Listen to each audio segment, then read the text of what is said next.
Hello everyone, welcome to learning book. Learning book पे आप सभी का स्वागत है। मेरा नाम मनीष शुक्ला है और मैं लर्निंग बुक पे आप सभी के साथ डिस्कस कर रहा हूँ जनरल साइंस के क्वेश्चन आंसर को। जनरल साइंस के क्वेश्चन आंसर की इस सीरीज़ में हम फिजिक्स, केमिस्ट्री और बायो के उन सारे क्वेश्चन को कवर कर रहे हैं जो कि पहले किसी न किसी एग्ज़ाम में पूछे जा चुके हैं। उसी क्रम में आज हम डिस्कस करेंगे केमिस्ट्री के टॉपिक परमाणु संरचना के क्वेश्चन आंसर को। तो आइए शुरुआत करते हैं अपने क्वेश्चन आंसर के इस सीरीज के आज के टॉपिक की। पहला क्वेश्चन है, पदार्थ के परमाणविक सिद्धांत सर्वप्रथम किसने प्रस्तावित किया। देखिए, पदार्थ का जो सिद्धांत है, एटॉमिक थियरी ऑफ मैटर जो है, इसको सर्वप्रथम प्रस्तावित किया था जॉन डाल्टन ने। जॉन डाल्टन ने क्या बताया कि जितने भी मैटर है, मैटर में इसकी जो भी हम अपने चारों तरफ देखते हैं, वो या तो सॉलिड हो सकता है या फिर लिक्विड हो सकता है या फिर गैस हो सकता है। हमारे चारों तरफ जो भी पदार्थ मौजूद हैं उन्हें ब्रॉडली 3 कैटेगरीज में डिवाइड किया गया है, सॉलिड, लिक्विड, गैस। ये सारे पदार्थ, सॉलिड, लिक्विड, गैस, कोई सा भी पदार्थ हो, ये एटम यानी कि परमाणु से मिलकर बना होता है।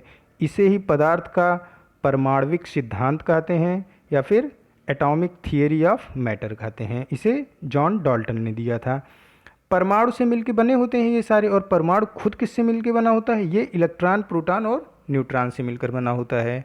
नेक्स्ट क्वेश्चन है, परमाणु के नाभिक का आकार होता है। जो परमाणु होता है उसमें एक नाभिक पाया जाता है और उसके चारों तरफ इलेक्ट्रॉन चक्कर लगाते हैं अपने अपने कक्ष में। तो इसमें नाभिक का आकार पूछा है, तो उसका जो रेडियस होता है वो 10⁻⁻15 मीटर होता है। सोचिए, बहुत ही छोटा रेडियस होता है क्योंकि पावर -15 लगी हुई है। तो परमाणु के नाभिक का जो आकार होता है, या ये कहिए परमाणु के नाभिक का जो रेडियस होता है, वो 10⁻⁻15 मीटर होता है। नेक्स्ट क्वेश्चन है,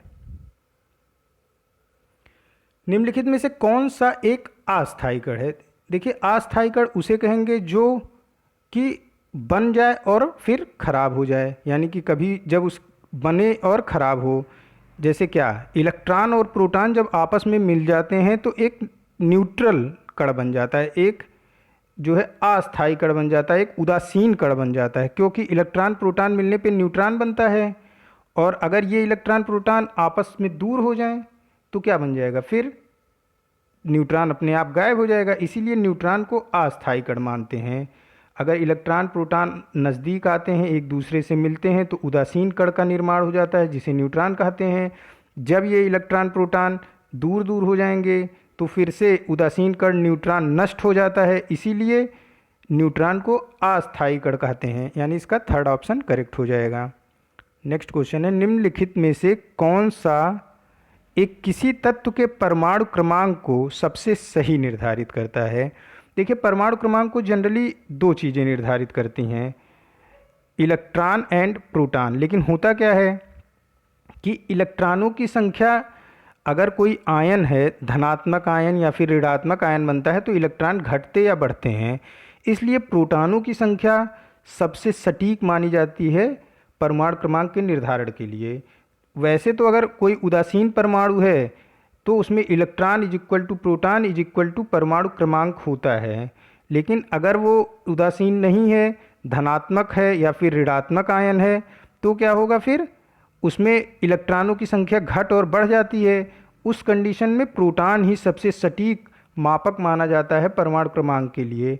तो हमेशा से परमाणु क्रमांक को मापने के लिए किसका यूज करते हैं? प्रोटॉनों की संख्या का इस्तेमाल करते हैं। तो पहला ऑप्शन इसका करेक्ट हो जाएगा।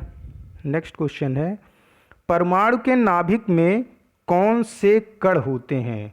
परमाणु के नाभिक में प्रोटॉन और न्यूट्रॉन पाए जाते हैं, इसीलिए नाभिक हमेशा धनात्मक होता है और इलेक्ट्रॉन इसके चारों तरफ घूमता है जो कि ऋणात्मक होता है। तो कौन सा ऑप्शन करेक्ट होगा इसका? पहला ऑप्शन, प्रोटॉन और न्यूट्रॉन। परमाणु के नाभिक में हमेशा प्रोटॉन और न्यूट्रॉन पाए जाते हैं।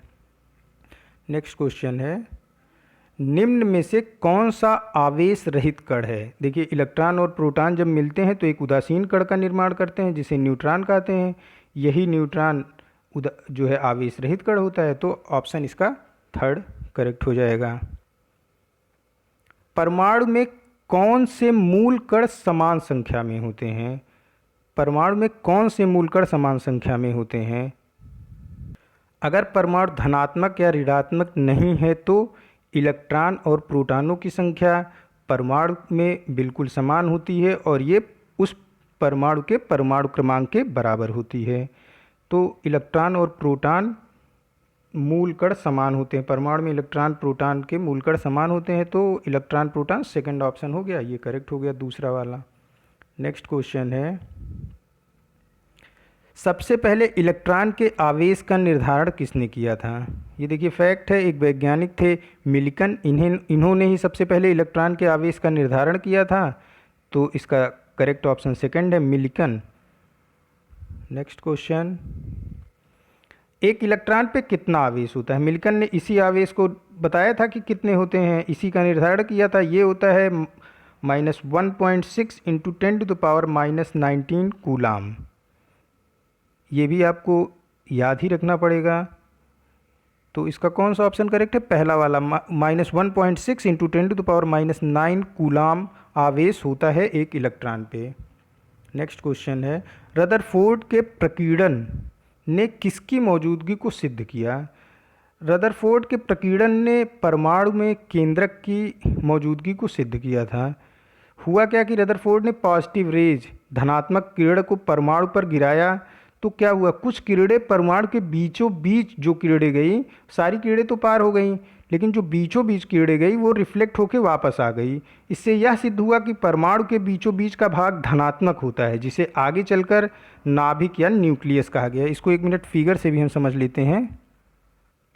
रदरफोर्ड ने धनात्मक किरण को किसी परमाणु से गुजारा, तो देखिए जो बीचों बीच है ये वाला पोर्शन, ये रिफ्लेक्ट होके वापस चला गया, ये किरण रिफ्लेक्ट होके वापस गई। तो रिफ्लेक्ट क्यों हुई? अगर ये भी ऋणात्मक होता तो यहाँ क्या होता, इसमें जो है पॉजिटिव रेज थी तो ये इससे पार हो जाती और दोनों आपस में मिल सकते थे, लेकिन धनात्मक और धनात्मक दोनों एक दूसरे को रिफ्लेक्ट करते हैं, धनात्मक ऋणात्मक एक दूसरे से मिल जाते हैं। तो जब ये पॉजिटिव रेज और पॉजिटिव रेज आई तो ये रिफ्लेक्ट हो गई किरणें। इससे ये सिद्ध हुआ कि परमाणु का जो बीचों बीच है, बीचों बीच का भाग क्या है, धनात्मक है, और इसे आगे नाभिक नाम दिया गया, आगे न्यूक्लियस नाम दिया गया। तो रदरफोर्ड का ये एक्सपेरिमेंट परमाणु के केंद्रक को सिद्ध करता था, सिद्ध किया था इसी ने। नेक्स्ट क्वेश्चन आपका है, परमाणु विद्युता होते हैं। देखिए केंद्रक इसका धनात्मक होता है, इसके चारों तरफ इलेक्ट्रॉन घूमते हैं और इलेक्ट्रॉन और प्रोटॉन दोनों बराबर की संख्या में होते हैं, और ये दोनों बराबर होते हैं किसी परमाणु के परमाणु क्रमांक के। तो जो है सामान्यतः यह क्या होते हैं, उदासीन रूप में होते हैं, लेकिन जो इलेक्ट्रॉन बाहरी कक्ष में घूम रहा होता है उसमें कुछ इलेक्ट्रॉन जोड़े जा सकते हैं या फिर निकाले जा सकते हैं, जिससे धनात्मक या ऋणात्मक आयन बन जाता है। तो यहाँ पे वो कंडीशन नहीं पूछ रहा है, यहाँ पे सिर्फ पूछ रहा है कि सामान्यतः क्या होते हैं, तो सामान्यतः उदासीन होते हैं। अगर ये पूछे कि कुछ इलेक्ट्रॉन के निकाले जाने पे क्या होगा, इलेक्ट्रॉन निकलेगा तो धनात्मक आयन बन जाएगा, इलेक्ट्रॉन जोड़ा जाएगा तो ऋणात्मक आयन बन जाता है। तो इसका फोर्थ ऑप्शन करेक्ट हो जाएगा, परमाणु विद्युतः होते हैं उदासीन रूप में। ये पूछ ले कि वो परमाणु जिसके बाहरी कक्ष से कुछ इलेक्ट्रॉन निकाले गए तो वो धनात्मक हो जाएगा, वो परमाणु जिसके बाहरी कक्ष में कुछ इलेक्ट्रॉन जोड़े गए तो वो परमाणु ऋणात्मक हो जाएगा। यहाँ जोड़ने या फिर निकालने की कोई बात नहीं की है, तो ये परमाणु उदासीन होगा। नेक्स्ट क्वेश्चन है, प्रोटॉन की खोज किसने की थी? देखिए इसके लिए एक फार्मूला आप लोग याद कर लिए, इलेक्ट्रॉन प्रोटॉन और न्यूट्रॉन के लिए एक ट्रिक है, इसको आप नोट कर लेंगे, ईटा पर नाचय। तो ई से इलेक्ट्रॉन हो गया, ईटा के ई से इलेक्ट्रॉन हो गया, और इस टा आगे लिखा हुआ ईटा में टॉमसन, यानी जे टॉमसन ने इलेक्ट्रॉन की खोज की थी। पा से आपका पर, ईटा पर है तो पा से प्रोटॉन हो गया, और रा लिखा हुआ है तो फिर रदरफोर्ड। प्रोटॉन की खोज किसने की थी? रदरफोर्ड ने।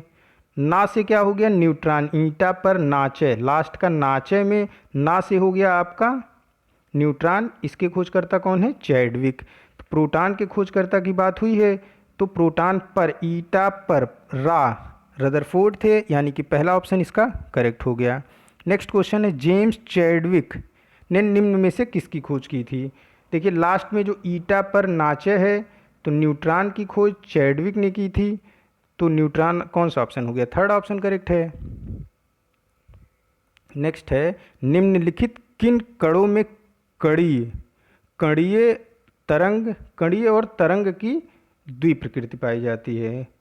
तो इसको आप समझ लें, इलेक्ट्रॉन में वेव और पार्टिकल दोनों का नेचर पाया जाता है, तो इसीलिए इसको द्विप्रकृति कहा जाता है। तो आपका थर्ड ऑप्शन इलेक्ट्रॉन इसका करेक्ट हो जाएगा। नेक्स्ट क्वेश्चन है, पॉजिट्रॉन के खोजकर्ता कौन है? पॉजिट्रॉन के खोजकर्ता एंडरसन है, यानी कि थर्ड ऑप्शन एंडरसन इसके खोजकर्ता है। पॉजिट्रॉन होता क्या है? पॉजिट्रॉन इलेक्ट्रॉन का एंटी पार्टिकल है, यानी इलेक्ट्रॉन पे क्या होता है? निगेटिव चार्ज होता है, तो पॉजिट्रॉन पे क्या होगा? पॉजिटिव चार्ज होगा। सेम इलेक्ट्रॉन पे जितना चार्ज होता है, यानी कि -1.6 इंटू 10⁻⁻19 कूलाम चार्ज होता है इलेक्ट्रॉन पे। इसका सेम अपोजिट चार्ज, यानी वहाँ पे -1.6 इंटू 10⁻⁻19 कूलाम चार्ज है, और पॉजिट्रॉन का चार्ज कितना होगा? 1.6 इंटू 10⁻⁻19 कूलाम है। दोनों एक दूसरे के एंटी पार्टिकल हैं। इसके खोजकर्ता एंडरसन जी थे। थर्ड ऑप्शन इसका करेक्ट होगा। नेक्स्ट क्वेश्चन है, परमाणवीय नाभिक किसने खोजा था? देखिए रदरफोर्ड का एक्सपेरिमेंट अभी हम लोगों ने देखा था, फिगर भी उसका अभी देखा हम लोगों ने पहले, एक दो क्वेश्चन पहले, कि रदरफोर्ड ने धनात्मक किरण को परमाणु पे गिराया, तो कुछ किरणें जो बीचों बीच थी वो रिफ्लेक्ट होकर वापस आ गई। इससे सिद्ध हुआ था कि बीचों बीच का भाग धनात्मक है, जिसे आगे चल के नाभिक कहा गया। तो नाभिक के खोजकर्ता कौन है? रदरफोर्ड। नेक्स्ट क्वेश्चन है, एक भारतीय वैज्ञानिक जिसका नाम एक विशिष्ट मूल कण के साथ जुड़ा हुआ है, वो बोस हैं। देखिए इलेक्ट्रॉन, प्रोटॉन, न्यूट्रॉन, ये तीनों तो मूल कण हैं ही हैं, साथ ही साथ पॉजिट्रॉन, बोस, ये सब भी मूल कण हैं। तो बोस का नाम जो है, एक वैज्ञानिक जो बोस थे, उन्हीं के नाम पे इस मूल कण का नाम बोस रखा गया था। तो इसका सेकंड ऑप्शन करेक्ट हो जाएगा। नेक्स्ट क्वेश्चन है, न्यूट्रॉन का पता लगाने वाले वैज्ञानिक का नाम है? ये देखिए न्यूट्रॉन का पता लगाने वाले वैज्ञानिक का नाम चैडविक है। ये हम लोग ईटा पर नाचे से हम लोगों ने इसको देखा था। इलेक्ट्रॉन को जे टॉमसन ने, प्रोटॉन को रदरफोर्ड ने, चैडविक ने न्यूट्रॉन को खोजा था। तो इसका पहला ऑप्शन करेक्ट हो जाएगा। नेक्स्ट क्वेश्चन है, निम्न में किस परमाणु के नाभिक में एक भी न्यूट्रॉन नहीं होता है? देखिए हाइड्रोजन जो होता है, इसका फॉर्मूला होता है H11, जिसमें इसका परमाणु क्रमांक भी 1 होता है और इसका परमाणु भार भी 1 होता है। तो हम लोग जानते हैं इस बात को कि मतलब कि जो परमाणु क्रमांक होता है वो बराबर होता है इलेक्ट्रॉन के, बराबर होता है प्रोटॉन के। इलेक्ट्रॉन और प्रोटॉन हमेशा बराबर होते हैं, यही परमाणु क्रमांक का निर्धारण करते हैं। अगर जो है वो आयन नहीं है तो इस कंडीशन में हाइड्रोजन का फार्मूला H11 लिखा जाता है, तो इसलिए इसमें एक भी न्यूट्रॉन पार्टिकल नहीं होगा। जबकि हाइड्रोजन का जो समस्थानिक है ड्यूटेरियम, उसमें H12 लिखते हैं, ट्राइटियम में हम H13 लिखते हैं। तो इसके समस्थानिक ड्यूटेरियम में क्या होता है? एक प्रोटॉन और एक न्यूट्रॉन होता है नाभिक में, जबकि ट्राइटियम में एक प्रोटॉन और 2 न्यूट्रॉन हो जाते हैं। लेकिन जो जनरल हाइड्रोजन है, जो सामान्य हाइड्रोजन है, उसमें कोई भी न्यूट्रॉन पार्टिकल नहीं पाया जाता है। इसका सेकंड ऑप्शन करेक्ट होगा। दोस्तों इसके आगे अब हम अपने नेक्स्ट क्लास में करेंगे। तब तक के लिए thank you for watching this, keep study on learning book.